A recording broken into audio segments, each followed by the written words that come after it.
So this is the SWRT double-sided tape for wood. And I wanted to show you this real quick. So you get a 1-inch roll and a 2-inch roll, and it's 33 feet long.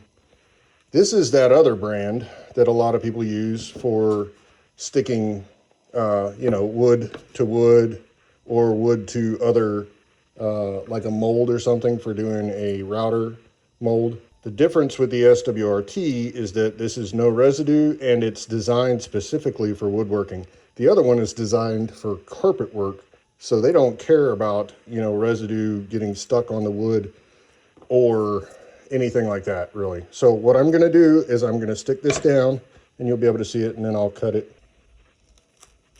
If you hear a pot or a kettle sound cooking, that's actually the CNC machine. It's sitting there waiting to be used. And I didn't think about that sound when I started videoing, so we're just going to deal with it for a second. So here we go. We have our tape applied. I like to make sure there's no bubbles in it whatsoever. This is probably, I don't know, the number 2 or number 3 way CNCers do woodwork a lot of the time. Vacuum table is probably the best, but vacuum tables are extremely expensive. So the first thing I noticed with this tape, the backing comes off real easy, but you also have this interwoven line. I don't know if that actually helps or not, but I know with the other one, it does not. So I imagine this one has a little more structural capability to it. Comes off real well. I'm just going to line this up to my 90-degree board here and stick it down. Give it a little jiggle, and that's in place. Could it move? Sure it could. Do I think it will? Feels very solid.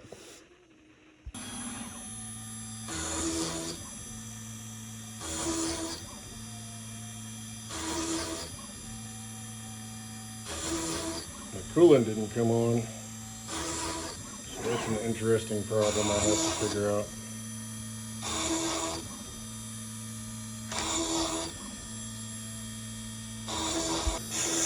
This is not designed for metal. It is not designed for this thickness, so what you're seeing is just a test of the tape. I'll be cutting this on metal at 1/4 inch. But you can see that it's not moving. Of course, something this simple is not very jarring. Seems like it's going perfect right now. Okay, so I figured out the problem with my CNC. Dumb human error. All right, so I'm gonna peel this up. Comes up pretty easy. This is MDF, so MDF is not the best thing for tape to stick to because it's porous. But I wanted to look and see if it left the residue that the other brand does. And the answer is absolutely not. It does not. This is beautiful. One of the reasons I don't use the other brand 99% of the time is because it does leave residue on your wood. This left no residue whatsoever. And now I'm ready to cut my parts. I love it. I am very happy. The SWRT, like I said, comes in 1 and 2 inch. I'd love it if they made a 4. Actually, I'm not sure that they don't, but I have not seen it yet. Works really good, 33 feet long. Great investment for woodworking. Making cutting boards or anything like that where you're using a template, this will be perfect for it.